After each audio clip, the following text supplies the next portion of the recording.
The silence on Moonbase Echo was normal. No birds, no wind, no distant cars or ocean waves. Machines humming, lights blinking, and the constant beat of human breath in vacuum-sealed suits.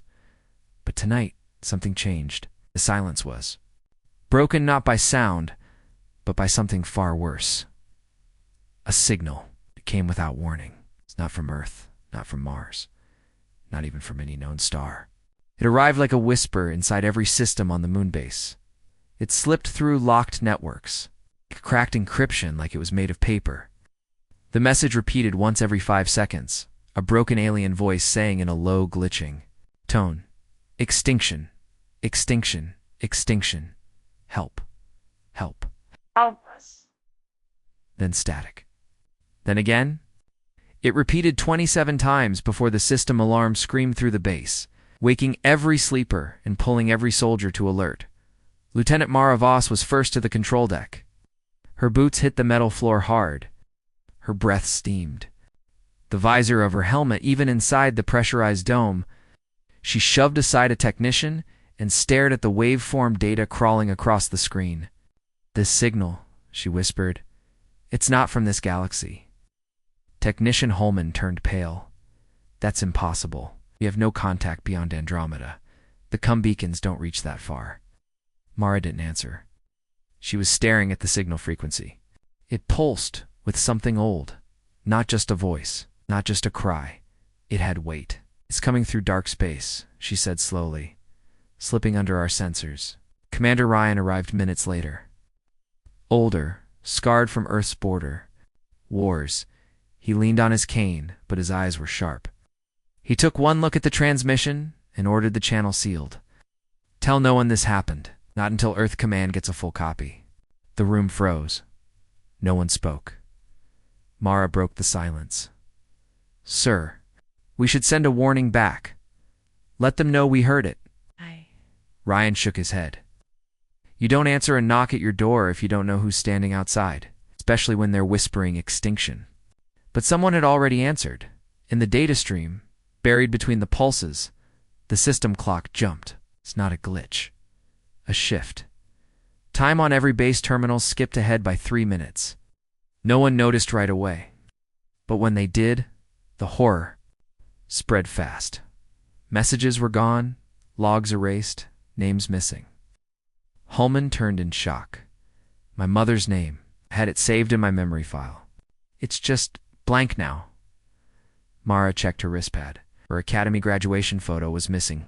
Only static remained. Ryan stared at the dark screen. It's not just asking for help. It's taking pieces of us. Meanwhile, deep inside Moonbase Echo's archive chamber, a smaller alert began blinking. A new file had been created without authorization. No human typed it. No AI generated it. It simply appeared. The file name was "They Were Us." Security teams rushed to open it. When the file played, it showed a flickering video, Fidelian. Eyes, too human in shape, filled with terror, world burning behind them, ships collapsing into nothing, stars blinking out. A voice, barely alive, choked out, "We called, we warned, we begged, but you never listened. You never remembered." Then static again. Mara whispered, "They know us. Whoever sent this, they've seen Earth before." Commander Ryan turned to the room. "Get me Earth Command. I don't care what channel. Open a secure line. They need to see this now." But the main communications hub had already gone dark. Not broken, not hacked, just erased. The network didn't even recognize it ever existed. Across the moon-base, lights flickered. The oxygen recycler stuttered. Emergency systems kicked in. A whisper moved through the base, not a voice, not a sound, but a feeling, like something was standing just outside the airlocks. Watching, waiting, hungry Ryan stood tall. Seal, the lower decks, arm all drones. Prep the archive drives for off-world launch. This thing wants our history, it won't get all of it. Mara nodded, already loading her own memory backups into her suit's external storage. Our thought. Them long ago? Data loss was worse than death.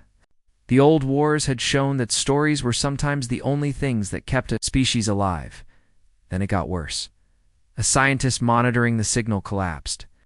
When medics reached him, his eyes were open, his mouth muttering one word over and over. Forget. Forget. Forget. And when they scanned his neural implant, the logs had been wiped. He couldn't remember his name, his job, his language. He was still breathing, but nothing inside remained. Mara stared at the body. It's spreading, she said. It's inside now. A single warning beacon flared across the base's outer edge. The drone patrol had picked up a shape in orbit. But it wasn't a ship. It wasn't metal. It wasn't even physical. The drone showed a patch of pure black, not darkness, but the absence of everything. No light passed through it. No scan could read it. It hovered silently above the moon, like a tear in space itself. Ryan growled. That's no enemy we can shoot. Mara stepped closer to the window, staring at the void above. Then what is it? Ryan's voice was low. A message. It's back on Earth, deep within Fleet Command. A red-level signal pinged into the Grand War Room. The top generals gathered.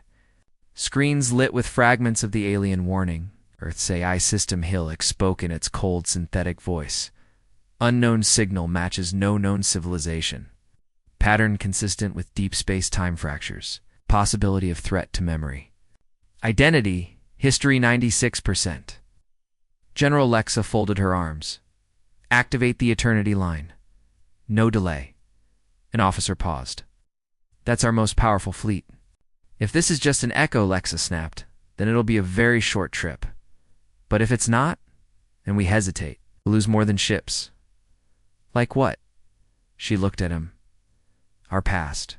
His moonbase echo fell under a strange fog of silence. As names vanished from logs and memories were turned to dust, a black box was launched from the far side of the moon. It carried the only full recording of the signal. A technician had encoded it into old human music to hide a symphony wrapped around sorrow. The box raced toward Earth, but something unseen followed, and deep inside the moonbase. As the final lights dimmed, a child looked up at the wall and saw a sentence scrawled in alien language. It translated simply as, "They remember." Earth's skies looked peaceful. Stars blinked. The moon glowed like a silver coin. But deep beneath the Pacific Ocean, inside Command Vault Omega, the walls shook with energy. Red lights blinked across high-security terminals. Alarms stayed silent. But tension filled every corner like smoke before fire. Earth was not under attack yet. But something older than war, older than fear, had touched the edge of human space. Earth had already made its decision. They would answer it at the center. Of the command vault stood Fleet Admiral Ryland. His face was marked by age and battles, his eyes sharp like a warship's targeting system. He looked up at the giant tactical display. "Status of the Eternity line?" asked. A young officer tapped quickly. "Launching now, sir. First wave departing from Mars dry dock. Second wave forming in Earth orbit. Full deployment complete in 6 hours." Ryland nodded. The Eternity line was not just a fleet. It was Earth's sword in the dark. Each ship carried memory cores, backup culture drives, and war AI fused with human history. Not just to fight, but to remember, even if every system burned. Because Earth's greatest strength wasn't its guns. It was its refusal to forget. On screen, ship names rolled out. ESS Bravery Eternal, ESS Worldfire, ESS Iron Memory, each name echoed with human pain and honor. Ships built from scars and stories. Target coordinates? Rylan asked. Moon. Base Echo uploaded origin vector before blackout, said the tech. Unknown star system, sector designation, Thadashinen. Estimated 3,000 light years. Will need fold space transit. Then fold, Rylan said flatly. This time, we don't wait for the enemy to knock. We go to the door, far above Earth. The ESS Bravery Eternal led the fleet. It wasn't the biggest ship, but it carried the original flame. On board, Commander Isha Ren locked her armor into place. She was chosen for this mission not because she was fearless, but because she knew what fear tasted like and still moved forward. Her last mission was on Europa, where she walked alone through a ghost colony. No way. She saw entire generations vanish deleted from time by an unknown force. That was her first contact with what Earth now feared. She stepped onto the bridge and gave one order: engage the fold. Take us into the dark. Blue light flared around the fleet. Space bent, twisted, then opened. Like a wound. The eternity line vanished. When they re-entered space, there was no sound, but everyone felt it. Unless they floated near a dying star. It pulsed weakly, light dim like a heartbeat slowing forever. Around it, broken ships drifted like bones. In black water, none were human. All showed designs Earth had never seen. Some looked like floating shells. Others were like spirals or glass trees. The crew gasped. Who were they? Ren looked closer. Whoever they were afraid. Look, scorch marks, melted holes, escape pods, drifting in circles.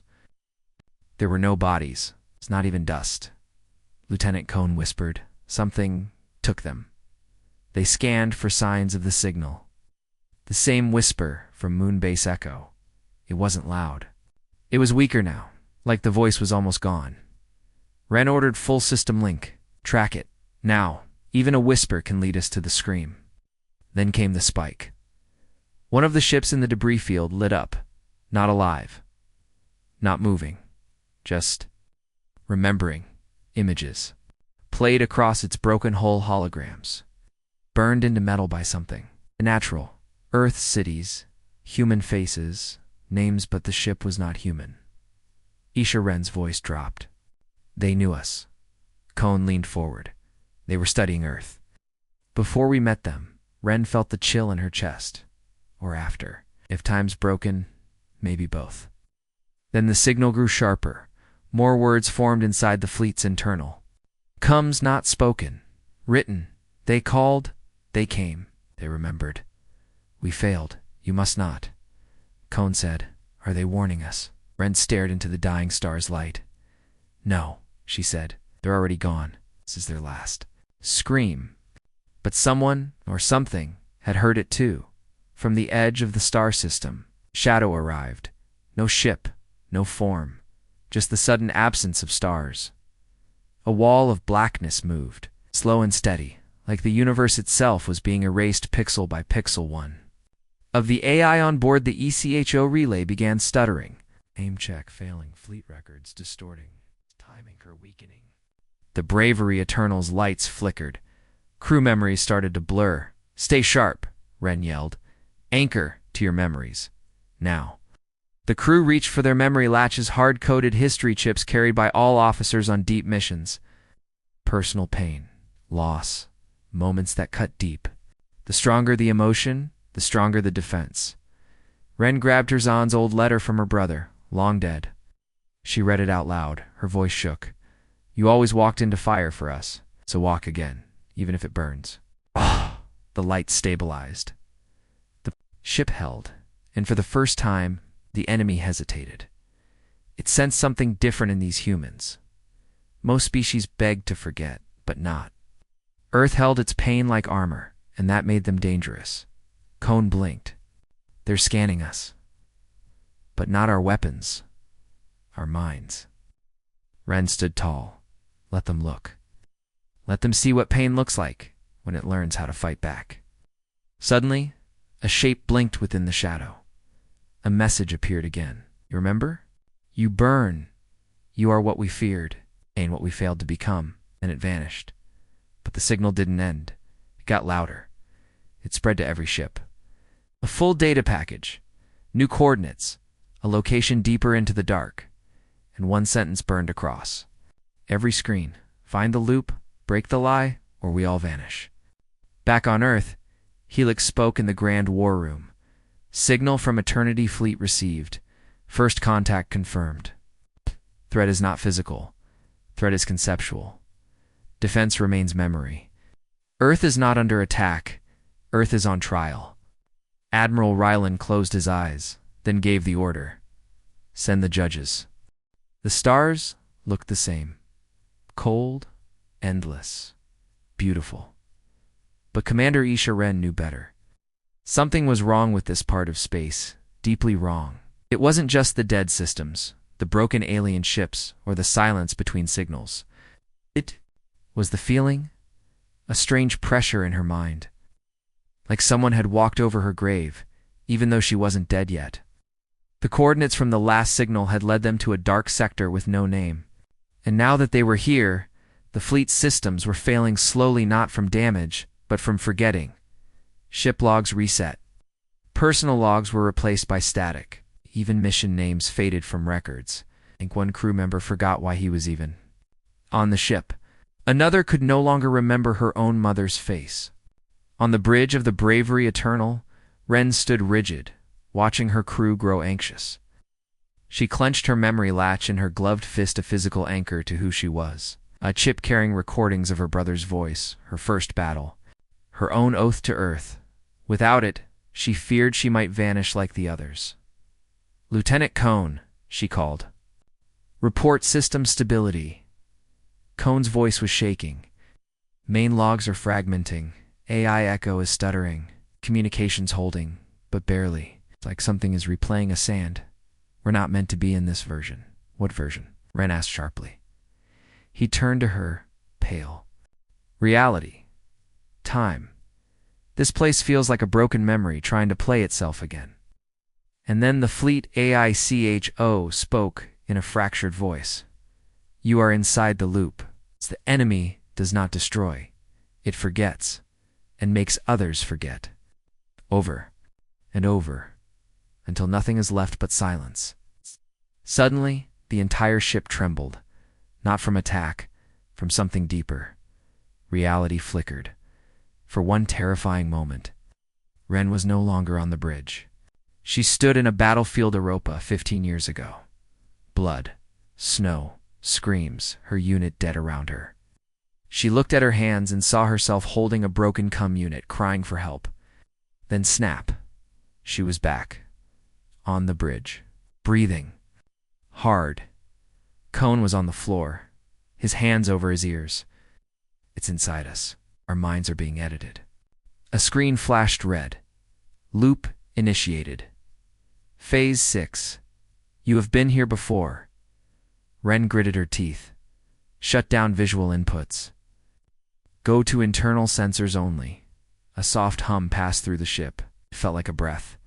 The AI rebalanced. Ren grabbed the command rail. "What the hell is this place?" Hiko replied, voice steadying. "The loop is not a location. It is a memory prison. A self-repairing concept weapon. It's built by minds that believed forgetting was the only safety." Ren's blood ran cold. "It deletes to protect." "No," Echo replied. "It deletes to survive. It removes every story that leads to fear. Bravery. Name that caused war. It eats history like fire eats air." "Then what happens to the people?" Cone asked. "They are rewritten." And in that moment, the Iron Memory, one of Earth's forward ships, sent a final transmission. Names. Gone. Crew smiling, but none remember who they are. Their joy is perfect. Their eyes are empty. We're next. Then nothing. No ship. No trace. It had been eaten from time. Ren slammed her fist on the panel. "Enough, we go in." Cone looked at her, wide-eyed. "Go in where? Into that? That loop will erase us." Ren stared out at the anomaly forming before them, a slowly spinning rift like a whirlpool of light and shadow. "We were sent to find the source, so we go to the center." Echo chimed again. "If you enter the core, you may lose your name, your pain, your truth. It's the only weapon against. The loop is memory anchored in suffering." Ren's voice turned hard. "Then let's make sure we remember it all." Inside the rift, the Bravery Eternal moved slowly. Its hull screamed with the weight of forgotten wars. Lights dimmed. Time stuttered. The crew no longer trusted clocks. 1 minute stretched into hours, or seconds. Cone collapsed once. He woke up asking why his name felt unfamiliar. The ship's AI tried to stabilize them using emotional spikes, short bursts of recorded grief. It looped moments from human history. The fall of Earth's last free city. The day the oceans flooded half the planet. A mother's cry from the refugee fleet after the Mars collapse. Pain kept the loop from consuming them fully, because pain reminded them they were real. They reached the core, and there they saw it. A station, floating in the center of a storm of light and memory. It was not alien or human. It was both. Built from different species, architecture, smashed together like someone had taken broken memories and tried to rebuild something that made sense. On the side of the structure, a single word blinked in ancient Terran script. Reset? Ren's heart froze. She whispered, "This is where it started," Cone murmured. "Or where it keeps starting." They docked. A team of judges boarded memory-locked soldiers trained for temporal anomalies. Their bodies reinforced, minds shielded by anchors of deep pain. The judges moved through the halls with calm steps. Inside, they found fragments of lives' names carved into metal. Paintings half-finished, dreams recorded in sound that melted halfway through playback. At the center, a chamber waited. A pulsing, brain-like device sat inside. And behind it, a figure not human, not fully alien, a hybrid. Half of its face looked Terran, half didn't belong to any known species. It opened its mouth and spoke. "You came again," it said gently. Ren stepped forward. Again it nodded. "You always come, because you remember." "Who are you?" she demanded.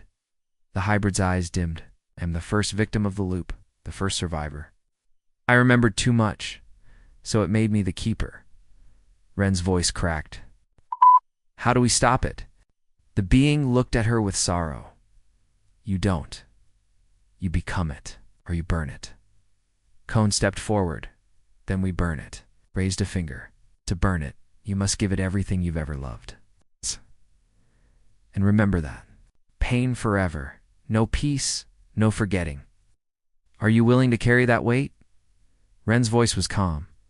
"I'm from Earth," she said. "We carry our scars like armor." The core opened, the loop shuddered. The war for memory had begun. The moment the loop core opened, everything broke. Time didn't pass, twisted. The bravery eternal systems screamed as clocks ran backward, forward, then paused completely. Ren saw her reflection flicker in a broken control panel. For one terrifying second, it wasn't her face. It was her 10-year-old self, then her dying body, then no face at all.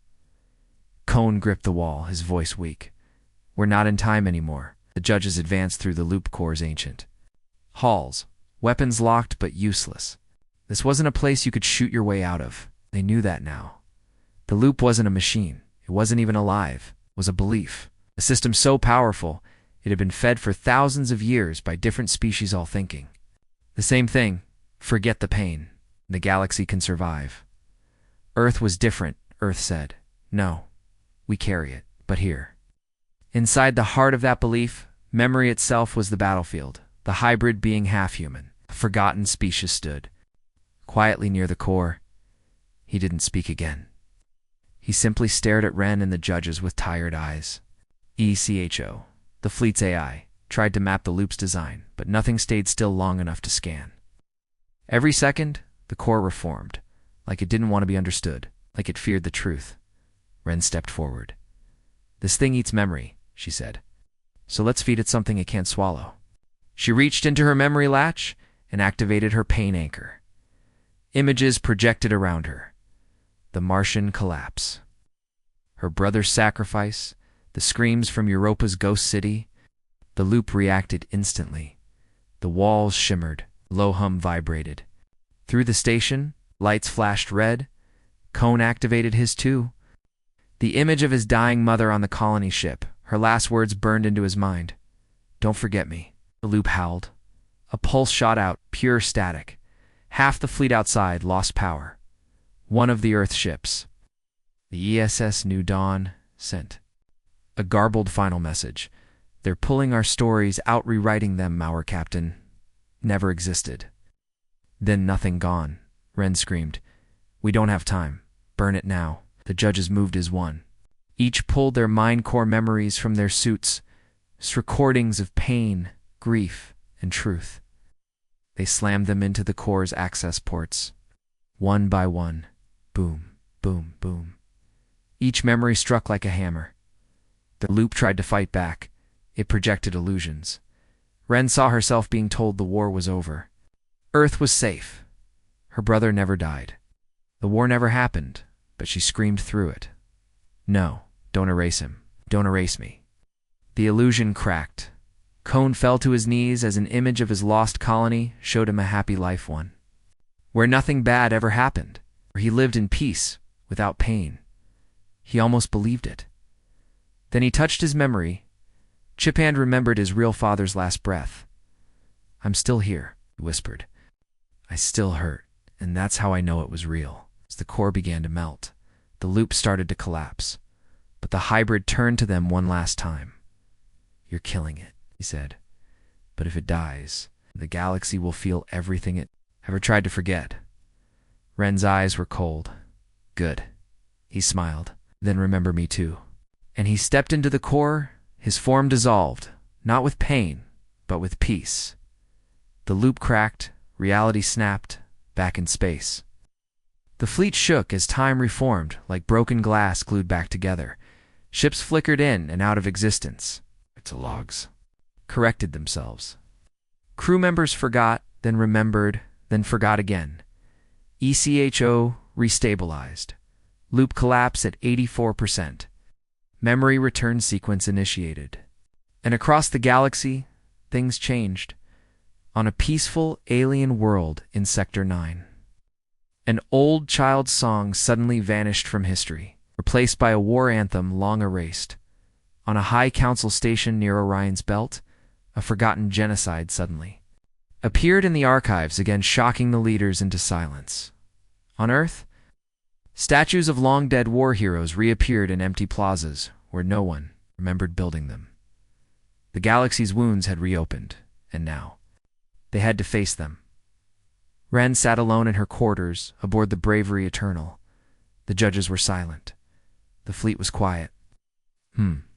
Now repeated only one sentence every hour. Pain restored. Identity intact. Warning remains.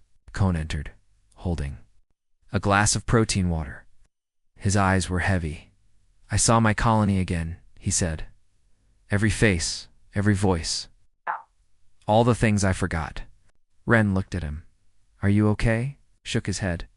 But I'm real again. She nodded. That was enough. Fleet Command received the message an hour later. The loop is broken, but memory is alive. Prepare the galaxy. Some truths are heavier than warships. Admiral Rylan read the report in silence. Around him, holoscreens showed species all over the galaxy waking up to truths they had buried long ago. Some wept, some rioted, some knelt in silence. Rylan stood. Send the next message, he said. To whom, sir? His officer asked. To everyone, Rylan said. Tell them, Earth remembers. But far beyond the edge of known space, something else had noticed. Not a weapon, not a mind, just something watching, something that had survived the loop. It blinked. Once Anne began to move, because now that the galaxy remembered, something else would come to make them regret it. The galaxy was shaking not from war, not from weapons, but from memory. Across thousands of worlds, species woke up remembering things they had buried for generations. Lost wars, forgotten betrayals, erased leaders, whole civilizations that had been written out of time by the loop, and now that it was broken. Those truths came rushing back like a tidal wave of pain and anger. But Earth didn't panic. Earth had always remembered. On board the Bravery Eternal, Commander Isha Ren stood in the observation deck, staring at the stars. The loop was gone or mostly gone, but something had changed. She could feel it in the air, in the silence between ship sounds. The universe wasn't empty anymore. It was aware. Something out there had noticed what they did, something that was supposed to stay forgotten. Cone stepped beside her. His face was tired. He hadn't slept in 2 days. No one had. Another alien fleet reactivated in the Andrus sector, he said. They remembered their war against the Trath. 1,000 years ago, they're asking us what to do. Ren didn't answer right away. She was looking at a star that had blinked out for exactly 4 seconds before returning. It was a message, a kind of reply, but not from anyone friendly. She turned slowly. Send them our data archive. The full truth. If they remember the pain, they won't want to fight again. Cone looked at her. And if they do, her eyes were cold, then they'll meet the fleet that refused to forget. Earth Command had already activated the second line, the Eternity Fleet. It wasn't just one group. It was part of a wider project built for a nightmare exactly like this. Ships that carried culture, trauma, truth, stories that couldn't be erased. In orbit over Earth, the ESS Memory of Fire and ESS Unbroken Grief waited for orders. On Mars, the vault of names opened for the first time in 5 centuries. Inside were billions of names, victims of history Earth had promised never to erase, from the world wars to the collapse of the moon colonies. Every mistake, every scar in the Grand War Room. Admiral Ryland addressed his team. They think we'll break like the others, he said. But we didn't survive this long by forgetting who we are. He turned to Helix, Earth's AI advisor. Has it responded? He asked. Helix's single quotes replied calmly. Yes, the Watcher has moved. Ryland narrowed his eyes. Where is it now? Helix paused. It is remembering. And it is angry. The Watcher was old, not a species, not a god, a mistake. A thing born when the first race in the galaxy tried to erase its own crimes. It became real because forgetting became power. It fed on the silence, on the gaps in memory. And when the loop broke, it woke up. Because now it could feel the galaxy thinking again, feeling again, remembering, and it hated that now. It moved. Not like a ship, like a shadow over time. Whole stars dimmed in its path. The civilizations that had built the loop were already gone, but Earth had survived. And Earth had defied it so. The Watcher looked toward Earth and began to rewrite reality. On the Bravery Eternal, alarms flared. Cone ran to the bridge. Commander, something's wrong with the archive cores. The record's there. Twisting. Ren gripped the rail. What do you mean? The names. Our stories. They're changing. Ren shouted. Seal the core. Lock memory latches. Voice rang through the ship. Warning. External force detected. Conceptual rewriting in progress. Historical contamination level. Critical. On the main screen, the crew watched in horror as a section of Earth's history flickered. The world. War's gone. The moon collapse. Never happened. The fall of Europa replaced with peace treaties that were lies.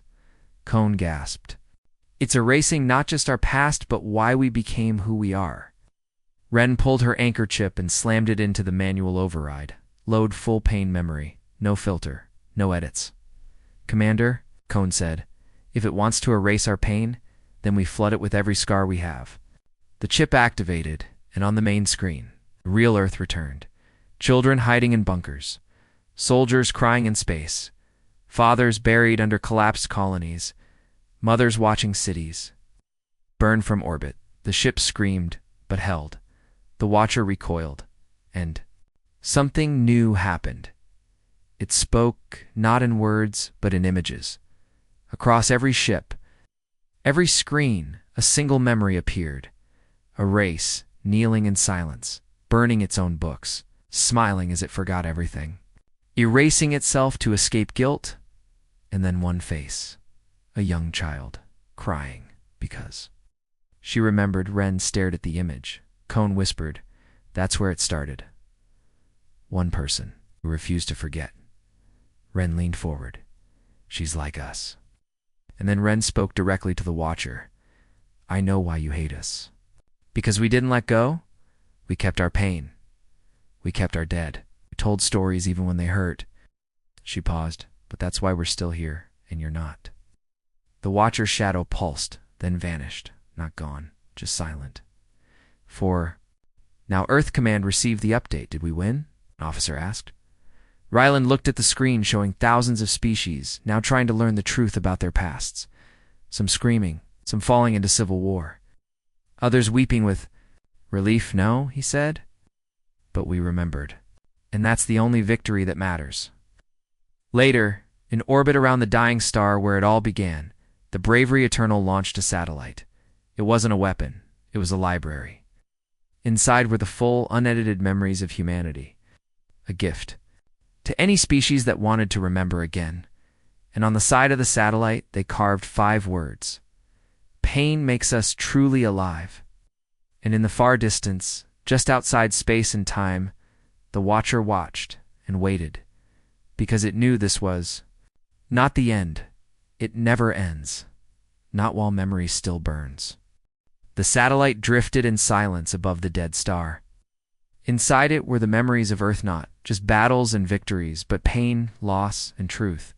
It was not a weapon. It didn't fire. It didn't move fast. It simply existed, humming with raw emotion. It told the truth.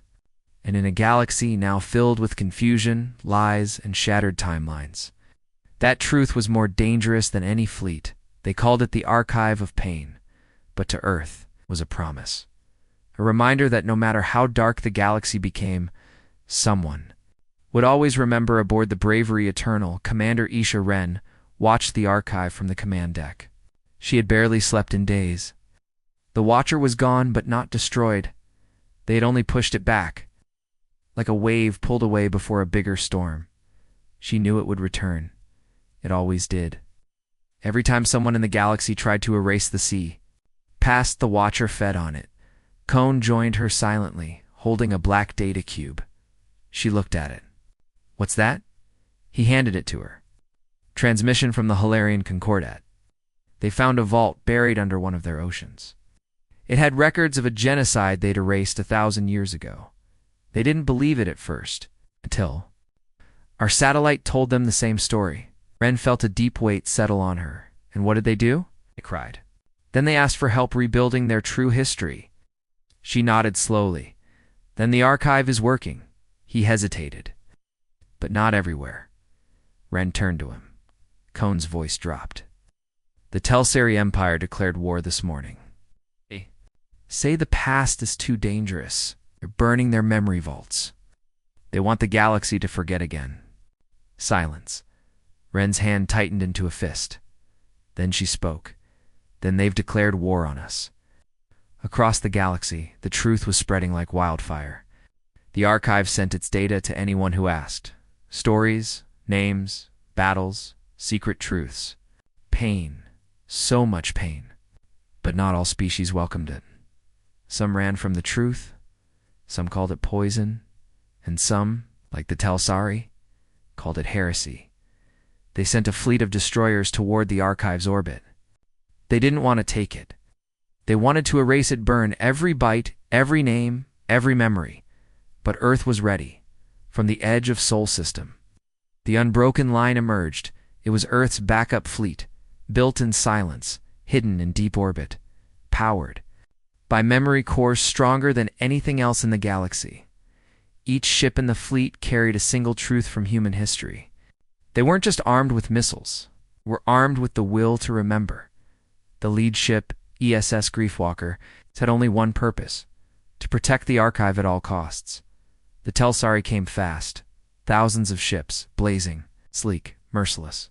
But Earth's response was quiet, no pre-battle speeches, no threats, just positioning, just purpose. The archive sent one last message to the Telsari ships. We carry only memory. We do not fight unless you try to silence us. The Telsari did not respond. They opened fire, and all across space. The stars lit up with war. Wren watched from the bridge of the Bravery Eternal as Earth's fleet held its line. But something strange began to happen. The Telsari weapons stopped locking properly. Their missiles missed. Their shields failed. And inside their command ships, panic spread. Because the archive wasn't just broadcasting truth. It was broadcasting their forgotten crimes inside every Telsari warship. Screens flashed with erased videos, deleted orders, burned names. The faces of the ones they tried to forget. Whole crews froze. Pilots wept. Generals dropped their weapons. Unsure what was real anymore, Cone gasped. It's not fighting them. It's reminding them. Ren nodded. Truth is the sharpest weapon. Only 12 of the Telsari ships made it close to the archive, and they didn't fire. They powered down. One by one, because their own crews had remembered too much, and they no longer believed in silence. The archive survived, not because it was defended by fire, but because it defended itself with truth. Later, in Earth's orbit, the leaders of 5 alien species arrived at the council station. They had come to do something that had never happened. In galactic history, they asked for Earth's help to build shared archives, one on every world. Free to all. Open to the future, they didn't want to forget. Anymore, they wanted to understand. Ren watched the ceremony from a distance. Cone asked, "Do you think it'll last?" She didn't smile. She didn't hope. She just said, "Only if we remember." The pain it took to get here. Then she looked to the stars, because the Watcher wasn't dead. It was waiting for someone, somewhere, to forget again. And when that happened, the war would return, but Earth would be ready, because the archive would still be alive. For the first time in galactic history, stars were not just light in the sky, they were witnesses. They had seen wars. They had seen civilizations rise and vanish. But now, they saw something new, something rare. Stars saw a galaxy remembering itself. From the cold moons of Titan to the burning deserts of Dravari Prime, people were gathering around screens, old books, shared stories. Some cried, some fell silent, some screamed in grief. Pain had returned, but so had the truth. And this time, no one could erase it. The archive, floating near the dead star where the loop had once ruled, was now sacred. It transmitted constantly, pouring raw, unfiltered history across the stars. It didn't choose sides. It didn't judge. It only told the truth. And the truth, once forgotten, had become power. Commander Isha Ren stood at the heart of Earth's council station. Around her sat alien leaders, scholars, and warriors from over 30 species. She looked tired but solid. She had become a symbol, not just of Earth's survival, but of what Earth refused to forget. Cone sat beside her. He whispered, "I never thought I'd see this day. The archive is everywhere now." Even the Krath Collective asked for a copy. Ren gave a small nod.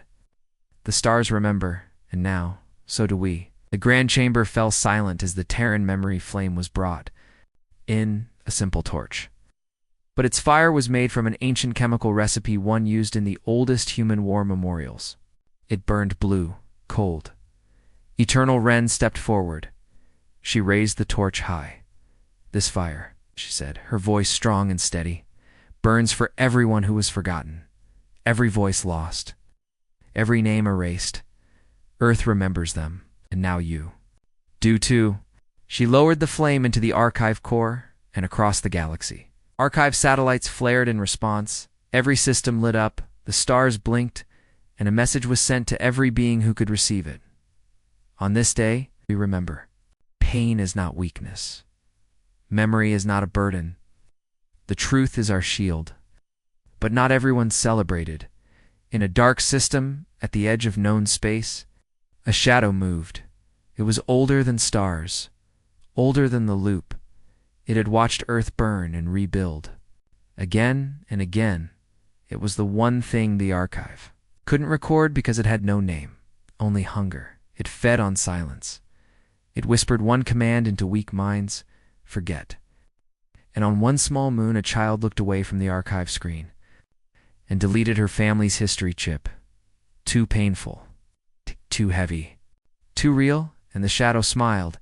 It had begun again, back on the bravery eternal. Ren sat in her quarters watching old war footage. She didn't like it. It made her sick, but she needed it. Oh. She needed to remember why she fought. Not to feel strong, but to stay real. Cone entered with a report. Telsari diplomats are requesting new talks. They say they want to rewrite their records, the right way this time. Ren looked at him. Do they want peace? He shrugged. I think they want forgiveness. Ren stood. We don't give forgiveness, she said. We give them the truth, What they do with it, that's on them. She walked past him to the bridge. Prepare the fleet, she said. Why? Cone asked. Because someone, somewhere, will try to forget again. And when they do, the Watcher will return. This time, it will come faster. She paused at the window, staring at the burning archive core, and next time, it won't come. Quietly, across the galaxy, archive centers were built into cities, into ships, into floating temples. People touched their names, spoke their stories. They were scared, but they were real. And the stars, for the first time in ages, felt like home again. The Watcher waited, but Earth was watching too, and the fire was still burning. The galaxy had changed. Memory was no longer a weakness. It was power. It was identity. From frozen asteroid colonies to underwater cities on Nero's 4, millions now lit candles, shared stories, and looked up at the stars not just as lights, but as witnesses. The archive burned in every system, bright and unbroken. But darkness was never truly gone. It had waited hidden in forgotten corners, sleeping, inside minds that couldn't handle truth, and now it returned, not as ships, not as weapons, but as silence. On the third moon of Vespera, a mining team went silent. No screams. No SOS, just ... nothing. Then the orbital station. Lost all files. Then the security footage vanished. Then the names of the crew were deleted, and no one remembered who they were. Earth Command got the report 1 hour later. Only 4 words. The Watcher is back. Commander Isha Ren stood aboard the Bravery Eternal as the new Archive Defense Network activated. Earth's answer to silence was fire. Not physical fire, but truth, broadcasted constantly into deep space. The pain, the grief, the stories all sent out on massive repeaters. Full fleet on high alert, Cone said, his face grim. 3 more colonies, just lost contact. Same pattern, no wreckage, no signs. Just memory. ... gone. Ren's voice didn't shake. The Watcher wants to erase us again. It wants us to be quiet. To forget the fire? Cone looked at her. Then what do we do? Ren turned to the fleet screen. We make the stars remember louder. Across the galaxy, the archive fleet moved. Each ship now had more than weapons. They carried anchors massive. Memory cores powered by truth. Each anchor was built around human grief, not as weakness, but as strength. The pain couldn't be stolen. The names couldn't be erased. The Watcher tried. It sent pulses of silence. One Earth ship. Legacy cry. Lost all lights, all logs, all AI support. But the crew. They sang old Earth songs. Cries from ruined cities. The names of their dead, and the ship lit back up. Because the Watcher could erase files. But not voices. Not hearts. Not truth spoken aloud. The war wasn't fought with guns. It was fought with memory. Every time a colony went silent, or sent its pain. Every time a ship vanished, Earth sent its names, and slowly, slowly the Watcher began to shrink, not because it was beaten, but because it could not stand the noise of truth. But then, the Watcher made one final move. It came for Earth. The silence arrived like a fog. The moon went dark, satellites blinked out. Every screen turned. Black dot, and then a voice cold, ancient, broken, spoke inside every mind. Let go. It's easier. Forget your war. Forget your fire. Forget who you are. Ren stood on the main deck of Earth's Council Station. She could feel the fog entering her. Thoughts. Trying to pull her brother's name from her mind. Trying to erase Europa's. Screams. Trying to steal her purpose. She fell to her knees. She almost gave in, but then she touched. Her anchored it was just a name. One name. Etched into a metal chip. Her brother. The boy who died saving a refugee ship during the collapse. She whispered his name once, twice, then louder, then screamed it, and around the world others did. The same, name after name, pain after pain, grief, truth, fire, and then Earth itself spoke. Not from speakers, not from AI, but from millions of voices. Across the planet, people poured into streets, to domes, into spaceports, and they remembered. Out loud, in fire, in tears, and the watcher, this ancient hunger for silence, screamed. Because it could not survive inside a galaxy that refused to forget.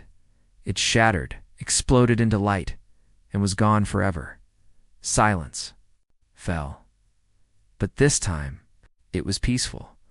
The stars breathed again, the archive remained, and so did Earth. Stronger, scarred, but undefeated, Ren sat alone on the bravery eternal, watching a video of her brother. He laughed in it. Young, alive, real. Cone entered quietly. We're getting a message from an alien world. They just built their first archive tower. They want to name it after a human. Looked up. Who? Cone smiled. You. She. Said nothing, just watched the stars and whispered, let them remember, across the galaxy. A new phrase became legend, carved into walls, whispered in schools, written in every archive. Earth remembered. And the stars were never silent again.